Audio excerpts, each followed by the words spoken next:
Diversion రాజకీయం KCR sketch KTR అమలు media దృష్టిని ఆకర్షించేందుకు హరీష్ దగ్గరకు గతంలో ఎన్నడూ లేని విధంగా సమావేశాలు పార్టీపై కేసీఆర్ కుటుంబంపై వస్తున్న ప్రచారానికి చెక్ తామంతా కలిసి కట్టుగా ఉన్నామని సంకేతాలు ఇదంతా స్థానిక ఎన్నికల కోసమేనా అంటూ చూస్తూ ఉన్నాం. అయితే ఇక్కడ విషయం ఏంటంటే కవితనైతే కలుస్తలేరు కదా, మరి కవితనైతే దూరంగానే ఉంటుంది కదా.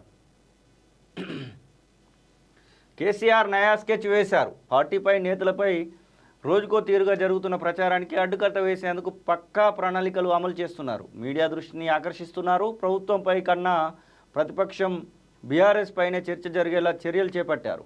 ఆ ప్లాన్ను కేటీఆర్ అమలు చేస్తున్నారు. హరీష్ రావు ఇంటిలో భేటీలు నిర్వహించి పార్టీపై కేసీఆర్ కుటుంబంపై జరుగుతున్న ప్రచారానికి చెక్ పెట్టారు. రాబోయే స్థానిక సంస్థల ఎన్నికల్లో నష్ట నివారణకు ఈ స్కెచ్ గీసినట్టు కల్పిస్తున్నది.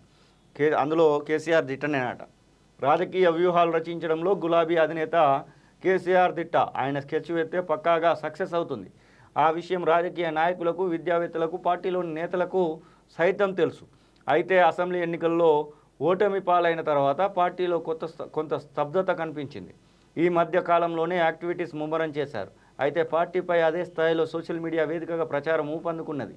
దీంతో డ్యామేజ్ తప్పదని భావించినటువంటి కేసీఆర్ దానికి అడ్డుకట్ట వేసేందుకు ప్రణాళికలు రూపొందించారు.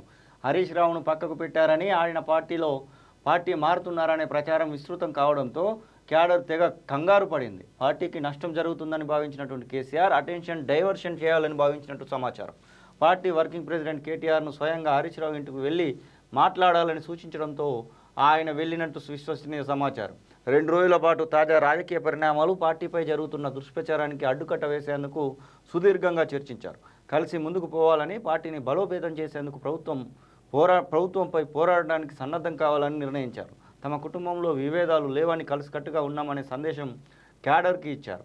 ఇక తొలిసారి హరీష్ రావు ఇంట్లో జరిగింది, రెండోసారి కేటీఆర్ దగ్గరికి. అయితే ఇక్కడ ఇవంతా టిష్యూ బాగానే ఉంది, కానీ మరి కూతురు కవిత గురించి ఎక్కడ లేదు. ఇక్కడ విషయం కూతురు కవిత ఒక పార్టీ పెడుతుందని వస్తూ ఉంది, కూతురు కవిత ఇంకొక రకంగా పోతుందని వస్తూ ఉంది.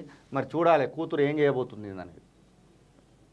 చూస్తున్నటువంటి మీరు కూడా కామెంట్ రూపకంగా మరి టీఆర్ఎస్ ఎత్తులు, బీఆర్ఎస్ ఎత్తులు పనిచేస్తాయా పనిచేయా ఏందనేది చూస్తున్నటువంటి మీరు కూడా కామెంట్ రూపకంగా తెలియజేయరు.